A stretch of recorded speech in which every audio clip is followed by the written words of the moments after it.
Il faut savoir que l'autorité ne demande pas. L'autorité commande. Alors commande dans ton foyer. Commande dans ton service. Commande et ordonne à ce qui n'est pas propre de sortir. Grâce Académie.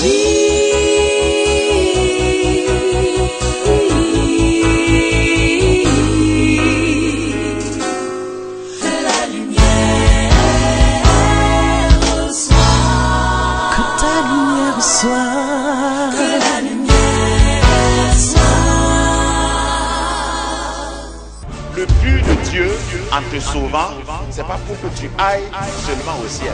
Tu dois manifester le royaume de Dieu ici. Tu es né de nouveau, rendu capable sur la terre pour pouvoir amener le ciel sur la terre. Donc Dieu attend et la création aussi attend ta manifestation. Il faut que tu saches qui tu es. Il faut que quand un chrétien est transplanté dans un désert, que ce désert commence à fleurir. Une entreprise fait faillite et on tombe sur toi. Tu relèves l'entreprise et tu rappelles tous ceux qu'on a renvoyés. C'est ça la manifestation des enfants de Dieu. Il y a un village qui est embrigadé par des sorciers. Et Dieu t'envoie là-bas. Ta seule présence chasse ces esprits. C'est ça la manifestation des fils de Dieu. Le plus grand ennemi de l'homme, c'est pas le péché, c'est pas le diable, c'est l'ignorance. Et pour chasser l'ignorance, il faut que la lumière soit.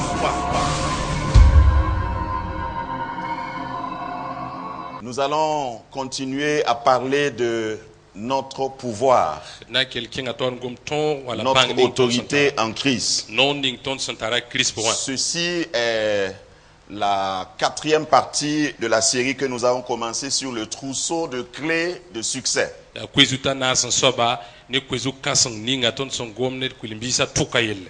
Qui entre dans le grand thème de l'année, les clés du royaume. Nous savons tous ce que c'est qu'une clé. Chacun de nous utilise une clé. Que la clé soit physique ou qu'elle soit virtuelle, électronique. La clé représente toujours l'autorité. Quand tu as une clé, tu peux entrer quand tu veux. La clé représente toujours la liberté. Quand tu as une clé, tu peux sortir quand tu veux. La clé représente l'accessibilité. Quand tu as une clé, tu peux accéder à ton compte bancaire. Si tu vas devant un distributeur et tu oublies ta clé, tu oublies ton code, même si tu as de l'argent, tu n'auras pas accès à ton argent. Si tu arrives chez toi la nuit, même si c'est toi qui as construit la maison, et tu oublies ta clé de la porte d'entrée à ta maison ou de ta chambre, tu ne peux pas y accéder. Donc la clé parle de l'autorité, de la liberté, de l'accessibilité et aussi du pouvoir. Et Dieu nous donne les clés. Jésus a dit dans Matthieu, dans notre texte de base, il a dit à Pierre qu'il a fait une confession et sur la base de cette confession, Jésus lui donne les clés du royaume. Et je suis content parce que ce n'est pas une seule clé, c'est plusieurs clés. Et tu as besoin toujours d'avoir ces clés. Si tu es sauvé, tu es né de nouveau, tu es entré dans le royaume. Ça ça représente une seule clé et la première. Mais le salut représente juste le salon du royaume. Si tu es dans le salon et tu n'as pas les autres clés pour accéder aux autres pièces dans le royaume, peut-être que tu n'auras pas à manger, tu n'auras pas accès à la salle d'eau, tu n'auras pas accès à la cuisine, tu n'auras pas accès à beaucoup de choses. Donc le salut est un package. Le salut n'est pas juste une seule chose. Et nous sommes en train et nous sommes déterminés pendant cette année. En tout cas, moi, je suis déterminé à avoir toutes les clés. Et l'année prochaine, il faut que j'ai encore d'autres clés. Dis à ton voisin, il te manque certainement des clés. Je ne suis pas en train de... Je ne suis pas en train de dire que tu n'as pas de clés, mais il te manque d'autres clés. Donc tu es bienvenu à cette séance. Nous avons parlé de notre origine en Christ dans cette série. Parce que si tu ne connais pas ton origine, tu ne peux pas te projeter dans l'avenir. Et ton origine se trouve en Dieu. Et ton origine va te propulser parce que celui de qui tu es tout puissant et il peut te rendre capable de faire l'incapable.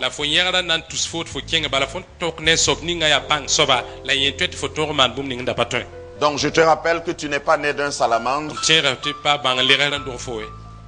Tu n'es pas né d'un singe. Tu es né de Dieu. De toute façon, si tu continues d'appeler un singe ton ancêtre, c'est une erreur personnelle. Mais moi, je viens de Dieu. Parce que Dieu a dit dans Genèse 1:26, faisons l'homme à notre image. Non seulement je viens de lui, mais j'ai son image, sa marque déposée en moi. Et Dieu défend sa marque. Alléluia. Et quand je connais mon origine, il faut que je connaisse mon identité. Qui es-tu? Dans ces 7,6 milliards de personnes dans le monde aujourd'hui, toi tu es qui? Est-ce que tu es juste un numéro matricule quelque part? Tu es juste une pièce d'identité quelque part dans un système? Tu deviens quelqu'un quand on te recense dans ton pays. Quelle est ton identité? Est-ce que ton identité dépend de ce que tu as? Ou bien ton identité dépend de ce que tu es? Quelle est ton identité? Nous avons défini cela parce que si tu ne connais pas ton identité, tu ne peux pas parler de succès. Si tu ne connais pas ta vraie identité, le succès sera une énigme pour toi. Et nous avons amené ou ramené ton identité en Christ. En Christ, pécheur que tu étais, tu es devenu saint. En Christ, perdant que tu étais, tu es devenu gagnant. En Christ, perdu que tu étais, tu es devenu retrouvé. En Christ, ténèbres que tu étais, tu es maintenant lumière. En Christ, non juif que tu étais, tu es devenu plus que juif. Parce que tu t'es connecté à Christ. Amen. Je suis témoin de Christ. Je suis devenu son ambassadeur. Amen. Et je suis roi. Et un roi ne parle pas au hasard. Vous n'allez jamais voir un roi s'asseoir dans un maquis et puis il est en train de bavarder. Non. C'est juste pour te dire que quand je vois ton comportement, je peux imaginer si tu connais ton identité ou pas. Généralement, quand un roi parle, ses paroles deviennent des décrets. C'est ce qui nous conduit à parler de ton autorité en Christ. Parce qu'en Christ, tu as une autorité. En Christ, tu as un pouvoir. Ton pouvoir ne dépend pas de ton origine. Ton pouvoir ne dépend pas de la couleur de ta peau. Ton pouvoir ne dépend pas de ton nom de famille. Parce qu'il y a des noms de famille qui confèrent des pouvoirs. Si je m'appelais ce matin Obama Emmanuel, il y a certains d'entre vous qui vont vouloir prendre photo avec moi. Mais je ne m'appelle pas Obama. Mais j'ai plus de pouvoir que ce nom. En Christ, j'ai un pouvoir. Ce pouvoir ne dépend pas du monde. Ce pouvoir ne dépend pas des circonstances environnantes. Ce pouvoir, je suis né avec. Parce qu'un roi n'est pas voté, il naît roi, prince et il devient roi. Je suis né de Christ. Donc je suis venu ici pour régner. Et puis celui qui doit m'empêcher de régner n'est pas encore né et il naîtra jamais. Ça veut dire que personne ne peut m'empêcher de régner si toutefois chacun de nous connaît son identité en Christ. Et il peut exercer donc ce pouvoir. Donc nous nous sommes arrêtés quelque part la semaine passée. Ceci est un enseignement. Si tu dois prendre note, il faut prendre note. Ce matin, nous voulons parler de comment fonctionne l'autorité. Une fois après avoir établi que tu as une autorité en Christ, voyons comment fonctionne cette autorité. Parce qu'une chose est d'avoir une autorité, une autre est de savoir comment cette autorité s'applique, comment elle fonctionne concrètement. C'est pourquoi il est question de clé. Si tu utilises une clé devant la mauvaise serrure, ce que tu tiens là peut être une clé en or battu, mais si tu ne l'introduis pas dans la bonne serrure, tu ne pourras pas ouvrir. Donc il faut savoir comment fonctionne ton autorité. Parce que les chrétiens sont souvent des personnes qui ont une autorité mais qui ignorent leur autorité parce qu'ils ne savent pas comment elle fonctionne. Nous allons aller pas à pas. C'est Christ qui nous a donné cette autorité. Rappelons-le si bien. Dans Luc chapitre 10 verset 19. Si cela ne vous gêne pas, nous allons nous tenir debout. Parce que ce passage est capital dans ce qui va suivre. Jésus dit, voici, je vous ai donné le pouvoir de marcher sur les serpents et les scorpions et sur toute la puissance de l'ennemi. Et rien. Dis avec moi, rien. Non, tu n'as pas bien dit. Dis avec conviction, rien ne pourra vous nuire. Ça, c'est un de mes passages préférés. C'est comme si Jésus a voulu citer les domaines sur lesquels il te donne l'autorité. Il dit, je vous ai donné le pouvoir de marcher sur les serpents, sur les scorpions, sur toute la puissance de l'ennemi. Pourquoi il dit toute la puissance de l'ennemi?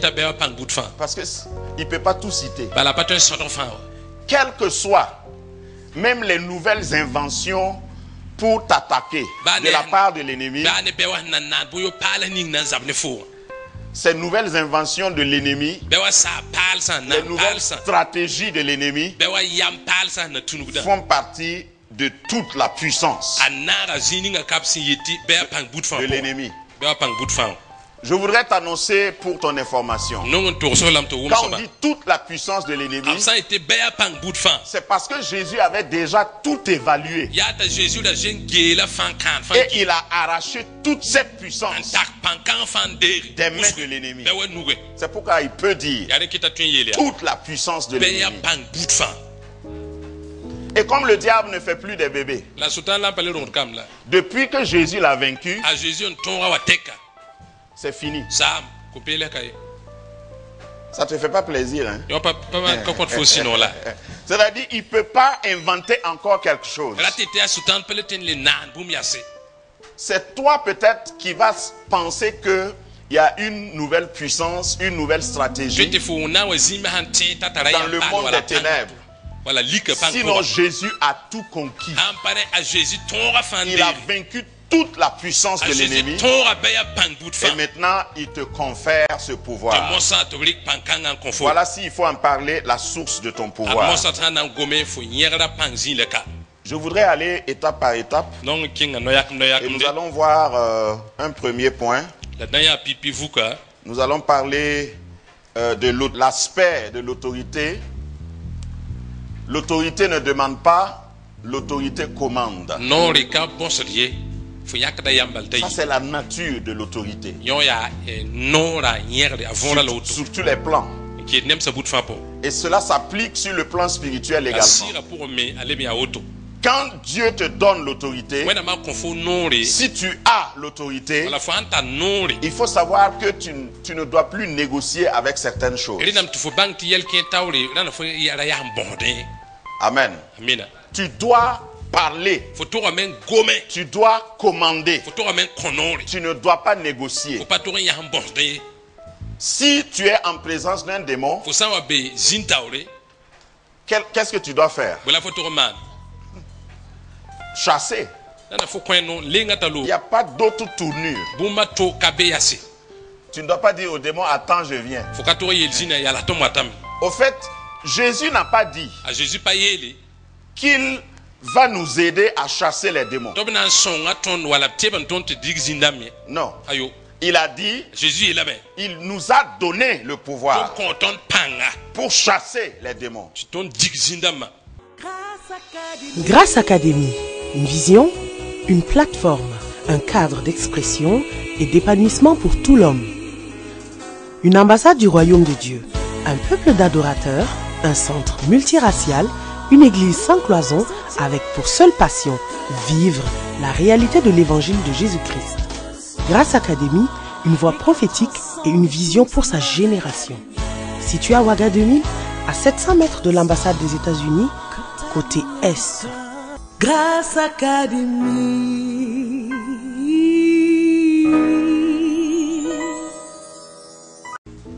Un grand prédicateur qui n'est plus de ce monde, Kenneth Hagin, a donné l'histoire d'un rêve qu'il a eu. C'est pour expliquer l'autorité que Dieu nous a donnée.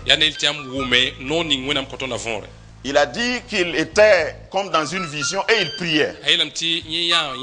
C'est un grand prédicateur. Et quand il priait, il parlait avec Dieu. Et il sentait qu'il était en communion avec Dieu. Et Dieu s'était présenté à lui comme s'il y avait un trône et il était assis en train de l'écouter. Et pendant qu'il parlait à Dieu, à un moment donné, Dieu lui parlait aussi. Et entre-temps, il a vu un être noir qui s'était habillé avec des habits noirs venir s'interposer entre lui et Dieu. Et Dieu continuait de parler. Mais parce que cet homme était là, il n'entendait plus bien ce que Dieu disait. Il a changé sa prière. Il disait, Dieu, chasse ce monsieur-là parce qu'il crée une interférence entre toi et moi. Pourquoi il vient intercepter les paroles que tu me dis? Il savait que c'était le diable. Mais ça ne veut pas dire que le diable est tout noir. Parce que les chrétiens aiment faire des déductions. Vous savez, le diable peut venir en habit blanc. Voilà. Donc, il ne faut pas toujours accueillir tout ce qui est vêtu en blanc comme étant de la lumière. Je ferme la parenthèse. Et quand il priait, il demandait à Dieu de chasser cet individu. Et Dieu ne faisait rien. Il a dit, mais Seigneur, puisque le songe s'est arrêté, et il a continué de prier. Il a dit, Seigneur, pourquoi tu ne m'as pas exaucé? J'étais si bien en communion avec toi. Et le Seigneur lui a dit, ça c'était pas mon devoir. Je t'ai donné le pouvoir pour le chasser. Exerce ton autorité. Pourquoi tu demandes à Dieu de chasser ce que toi tu peux chasser? Oh, si j'avais le temps et un verre de café, j'allais aller plus loin. Parce que vous voyez, dans la vie chrétienne, il y a certaines choses que Dieu ne fera jamais à ta place. Pour ceux qui viennent à l'étude biblique, nous avons parlé de ça les jeudis. Tu ne peux pas amener Dieu à faire ce que toi, il t'a donné le pouvoir de faire. Tu peux demander à Dieu, par exemple, de te rendre, de faire de toi le premier de ta classe. Je t'informe que c'est en parfaite ligne avec sa volonté. Il a dit que tu seras la tête et non la queue. Mais si tu es en classe, il faut bien apprendre. Dieu ne fera jamais ça à ta place. La veille de l'examen, tu ne peux pas fermer les yeux, t'asseoir au milieu de ta chambre, éteindre les lumières et dire, Seigneur, révèle-moi toutes les questions et tous les sujets de l'examen. Quelle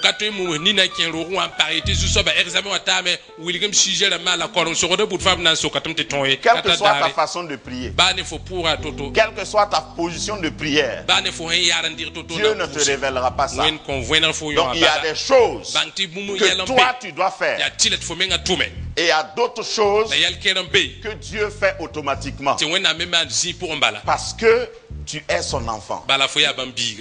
Donc Dieu voulait dire à Kenneth Hagin que ce n'est pas lui qui doit chasser le démon qui était une interférence entre lui et Dieu. Est-ce qu'il n'y a pas des interférences dans ta vie? Est-ce qu'il n'y a pas des choses dans ta vie que tu accommodes? Parce que tu ne peux pas changer ce que tu tolères. Il y a certains péchés que certaines personnes tolèrent. Il y a certaines mauvaises habitudes que certaines personnes tolèrent. Ah, je sais que je ne suis pas parfait, mais je vaux mieux que celui qui est dehors. Tant que tu vas penser comme ça, tu ne seras jamais meilleur. Donc, il faut savoir que l'autorité ne demande pas. L'autorité commande. Alors commande dans ton foyer. Commande dans ton service. Commande et ordonne à ce qui n'est pas propre de sortir. Prends l'autorité et ferme les portes par lesquelles l'ennemi est passé pour t'atteindre.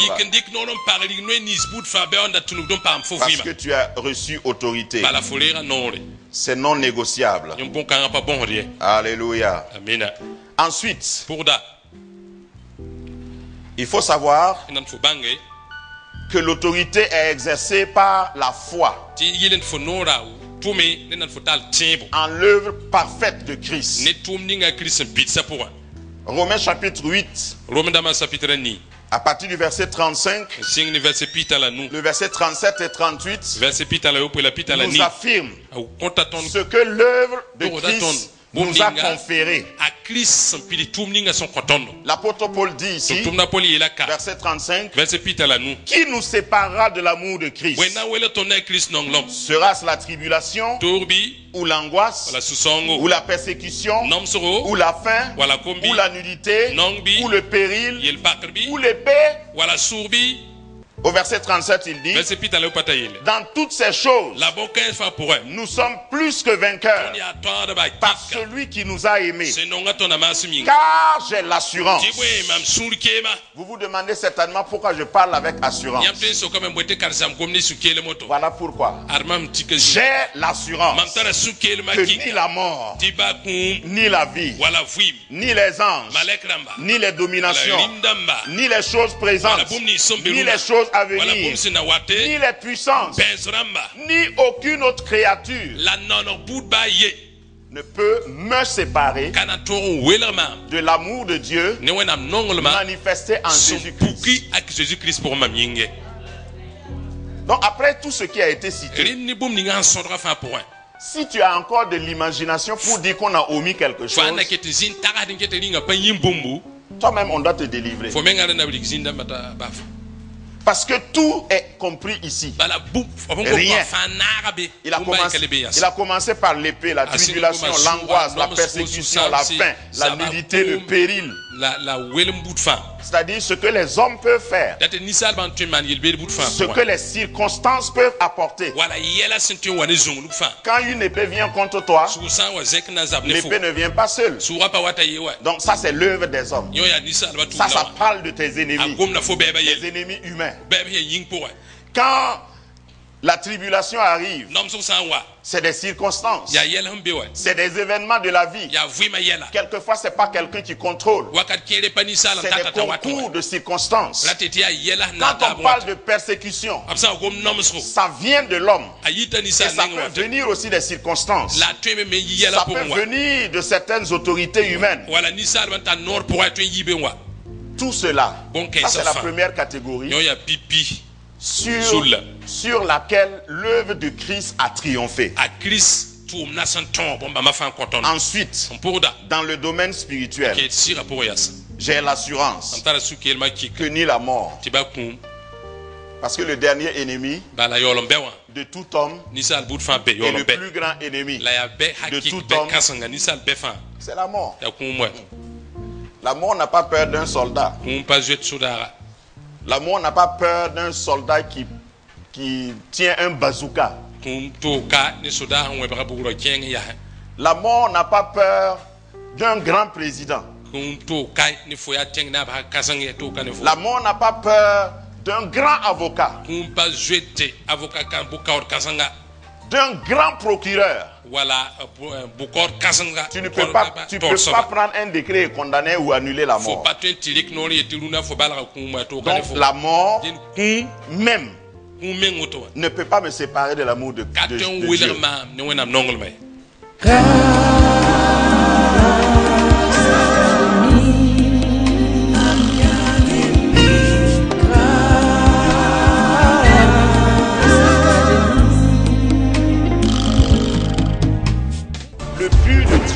En te sauvant, c'est pas pour que tu ailles seulement au ciel. Tu dois manifester le royaume de Dieu ici. Tu es né de nouveau, rendu capable sur la terre pour pouvoir amener le ciel sur la terre. Donc Dieu attend et la création aussi attend ta manifestation. Il faut que tu saches qui tu es. Il faut que quand un chrétien est transplanté dans un désert, que ce désert commence à fleurir. Une entreprise fait faillite et on tombe sur toi. Tu relèves l'entreprise et tu rappelles tout ce qu'on a renvoyé. C'est ça la manifestation des enfants de Dieu. Il y a un village qui est embrigadé par des sorciers. Et Dieu t'envoie là-bas. Ta seule présence chasse ces esprits. C'est ça la manifestation des fils de Dieu. Le plus grand ennemi de l'homme, c'est pas le péché, c'est pas le diable, c'est l'ignorance. Et pour chasser l'ignorance, il faut que la lumière soit.